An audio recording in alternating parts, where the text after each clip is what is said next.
मुख्यमंत्री देवेंद्र फडणवीसांनी त्र्यंबकेश्वर मंदिरात जाऊन घेतलं दर्शन, तर कुंभमेळ्याच्या पार्श्वभूमीवर आढावा बैठक घेण्याचीही शक्यता.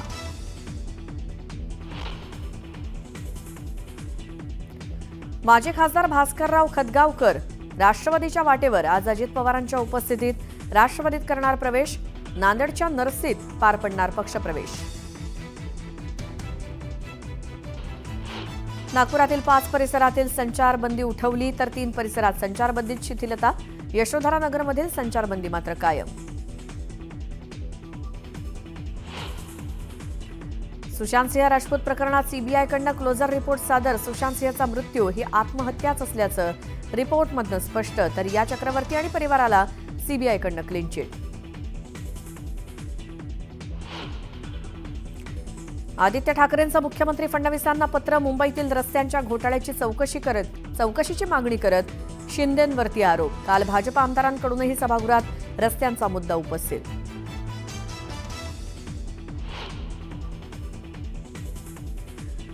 सोलापूर अक्कलकोट महामार्गावरती भीषण अपघात. टायर फुटल्यामुळे कारची टेम्पोला धडक. अपघातात 2घांचा मृत्यू, तर 4 जण गंभीर जखमी.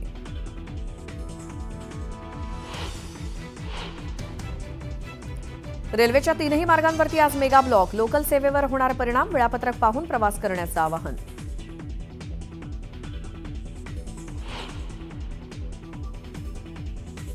आणि आयपीएलमध्ये आज मुंबई इंडियन्स समोर चेन्नई सुपर किंग्सचं आव्हान.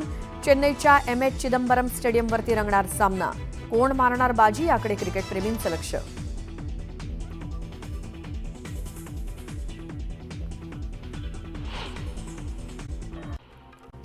कडक उन्हामुळे मुंबईला पाणीपुरवठा करणाऱ्या धरणांमधील पाणीसाठा झपाट्यानं आटत चाललाय.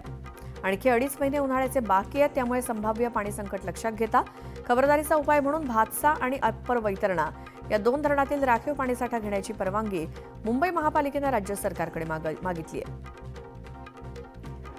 सागरी किनारा प्रकल्प अर्थात कोस्टल रोड हा मुंबई महापालिकेसाठी येत्या काळात खर्चिक ठरणार आहे. या प्रकल्पाच्या देखभालीसाठी पालिकेला वार्षिक 200 कोटींचा खर्च येणार आहे. कोस्टल रोडवर वाहतूक नियमांची अंमलबजावणी करण्यासाठी मुंबई महानगरपालिकेकडून कॅमेरे बसवण्यात येत आहेत. हे कॅमेरे 2025 पर्यंत कार्यान्वित होणार असल्याची माहिती उपमुख्यमंत्री एकनाथ शिंदेंनी अर्थसंकल्पीय अधिवेशनात दिली.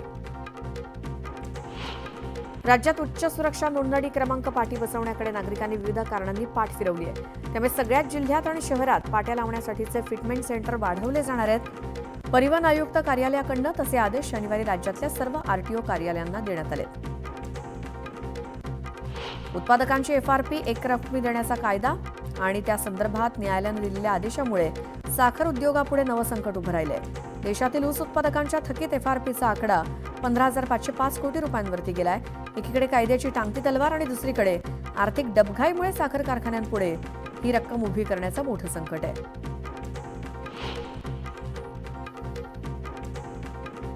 मुंबई विद्यापीठाचा 2025-26 या वर्षाचा 968 कोटी 18 लाख रुपयांचा अर्थसंकल्प सिनेट बैठकीत मंजूर करण्यात आला. विद्यापीठानं यंदा 147 कोटी 63 लाख रुपयांच्या तुटीचा अर्थसंकल्प मांडला. यंदा विद्यापीठाची अर्थसंकल्पीय तरतूद 13% वाढलेली आहे. सावित्रीबाई फुले पुणे विद्यापीठाचा 2025-26 या आर्थिक वर्षासाठी एकूण 566 कोटी रुपये जमेचा आणि तब्बल 648 कोटी रुपये खर्चाचा अर्थसंकल्प सादर करण्यात आला. अर्थसंकल्पात एकूण 82 कोटी रुपयांची तूट दर्शवली असून गेल्या वर्षीच्या तुलनेत 17 कोटी रुपयांनी ही तूट कमी झाली आहे. चिंचवड इथल्या बहिणाबाई चौधरी प्राणी संग्रहालय नूतनीकरण आणि सुशोभीकरणासाठी 9 वर्षांपासून ते बंद असून आतापर्यंत 20 कोटी रुपये खर्च करण्यात आलाय. आणखी 1.25 वर्ष हे संग्रहालय खुलं होण्यासाठी पर्यटकांना प्रतीक्षा करावी लागणार आहे. गेल्या 2 वर्षांपासून जागतिक आणि देशातील हवा प्रदूषणात उरणची अव्वल क्रमांकावरती नोंद होतीये. मात्र काही दिवसांपासून यामध्ये सुधारणा झाली आणि शुक्रवारी हा हवा गुणवत्ता निर्देशांक एकूण 60 अंकांवरती होता. या अंकात सातत्यानं सुधारणा होते, त्यामुळे वातावरण आल्हाददायक होत आहे.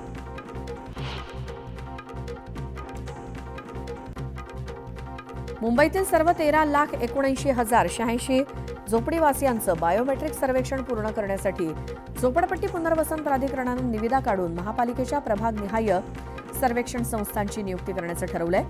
आतापर्यंत 40% बायोमेट्रिक सर्वेक्षण पूर्ण झालं असून उर्वरित 60% पूर्ण करण्याचं एकाच वेळी अधिक संस्थांची नियुक्ती करण्याचा निर्णय प्राधिकरणानं घेतलाय. दादरच्या छत्रपती शिवाजी महाराज मैदानातील उडणाऱ्या मातीच्या प्रश्नावरती तोडगा काढण्यासाठी आयआयटीच्या अंतिम अहवालाआधी जी उत्तर विभागानं गवत लागवडीसाठी महापालिकेच्या पर्यावरण विभागाकडे निधीचा प्रस्ताव दिला होता. पर्यावरण विभागानं त्याकरता 80 लाख रुपयांचा निधी मंजूर केलाय. निधी मिळताच टप्प्याटप्प्यानं रहिवाशांना विश्वासात घेऊन गवताची लागवड केली जाणार आहे. मुंबईमध्ये क्षयरोगाचे रुग्ण वाढत असून 2024 मध्ये एकूण 60,633 रुग्ण आढळले. त्यापैकी 53,638 रुग्ण मुंबईत वास्तव्यास होते. एकूण रुग्णांपैकी 38% हे पुरुषा व्यतिरिक्त क्षयरोगाचे रुग्ण आहेत, तर 6% बालरुग्ण आणि 9% औषध प्रतिरोधक रुग्ण असल्याची माहिती पालिकेच्या आरोग्य विभागाने दिली. राज्य वाहन विक्रीसाठी आवश्यक असलेले व्यवसाय प्रमाणपत्र नसलेल्या वाहन वितरक आणि उत्पादकांवरती कारवाई करण्यास राज्य सरकारनं राज्य परिवहन विभागानं सुरुवात केली आहे. त्यानुसार मुंबईतील मुंबई सेंट्रल, वडाळा, अंधेरी, बोरिवली आणि पुणे या कार्यालयाच्या कार्यक्षेत्रात विशेष तपासणी मोहीम राबवण्यात आली. त्यानुसार व्यवसाय प्रमाणपत्र नसलेल्या 36 वाहन विक्रेत्यांवरती कारवाई करण्यात आली, तर 34 वाहनं जप्त केली.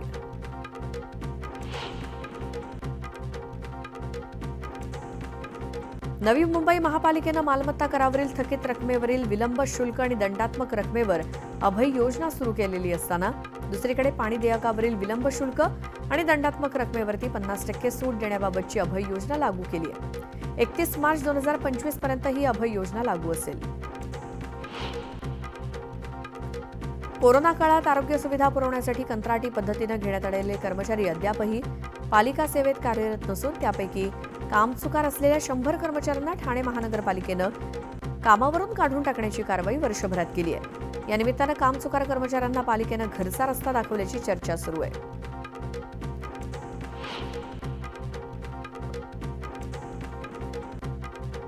राज्यात उन्हाची तीव्रता वाढू लागल्यामुळे उष्णतेशी निगडीत आजारांचा धोका सुद्धा वाढू लागलाय.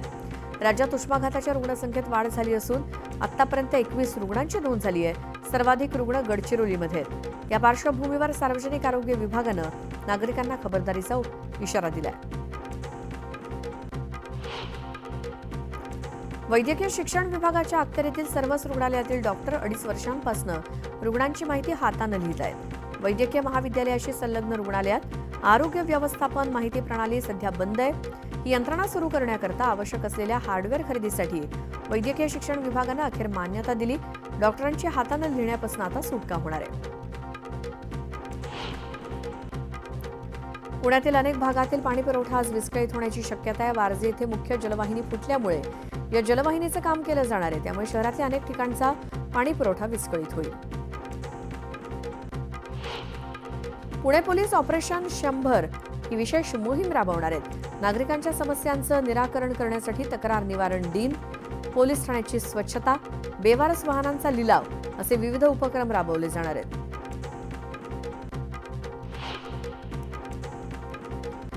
रस्ते सुरक्षेला प्राधान्य देतानाच केंद्र सरकारनं मोटार वाहन नियमांचं उल्लंघन केल्याबद्दल नवीन दंड आणि शिक्षेची घोषणा केली आहे. या नवीन नियमानुसार वाहतूक नियमांचं उल्लंघन केल्याबद्दल दंड 10 पटीनं वाढवण्यात आलाय.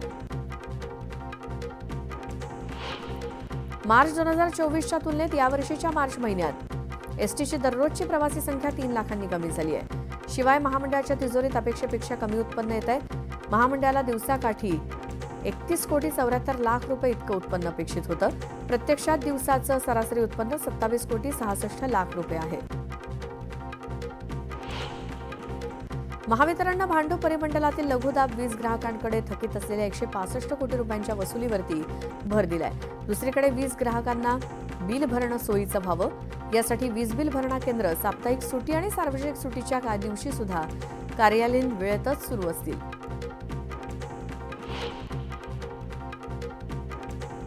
ठाणे जिल्ह्यातील शहरांमध्ये ग्रामीण आणि दुर्गम भागापेक्षा जास्त बालकं कुपोषणानं पीडित असल्याची गंभीर बाब उघड झाली आहे.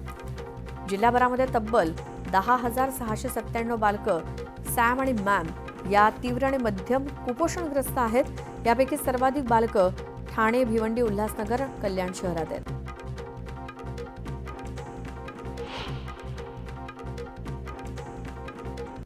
गेल्या 3 दिवसांपासून सोनं चांदीचे भाव कमी होत आहेत. चांदीचे भाव 1,200 रुपयांनी कमी होऊन चांदी 98,100 रुपये प्रति किलोवरती गेली आहे. तसंच सोन्याच्या भावात सुद्धा 600 रुपयांची घसरण होऊन सोनं 88,400 रुपये प्रति तोळ्यावरती आलंय.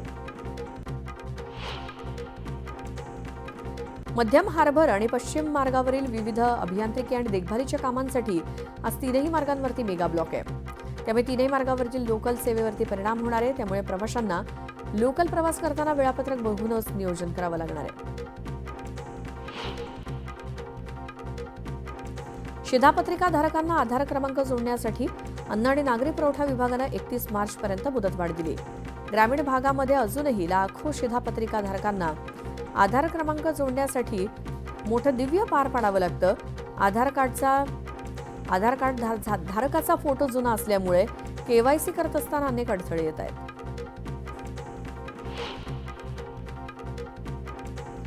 दरवर्षी मार्च किंवा एप्रिल महिन्याच्या पहिल्या आठवड्यात परीक्षा आटोपली की बच्चे कंपनी थेट मामाच्या गावाला धूम ठोकतात. मात्र यावर्षी हजारो विद्यार्थ्यांचं हे गणित बिघडलं जाणार आहे. शिक्षण विभागानं नवीन GR काढत 1ली ते 9वीची परीक्षा 5 ते 25 एप्रिल या कालावधीत घेण्याचे आदेश दिलेत. त्यामुळे पालकांसह मुलांचा देखील हिरमोड झालाय.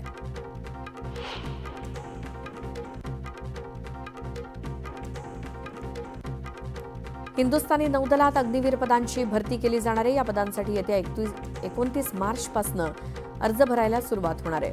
नौदलाकडनं 2026च्या बॅचसाठी MR आणि SSR या पदांसाठी भरतीसाठी अधिसूचना जारी करण्यात आली आहे.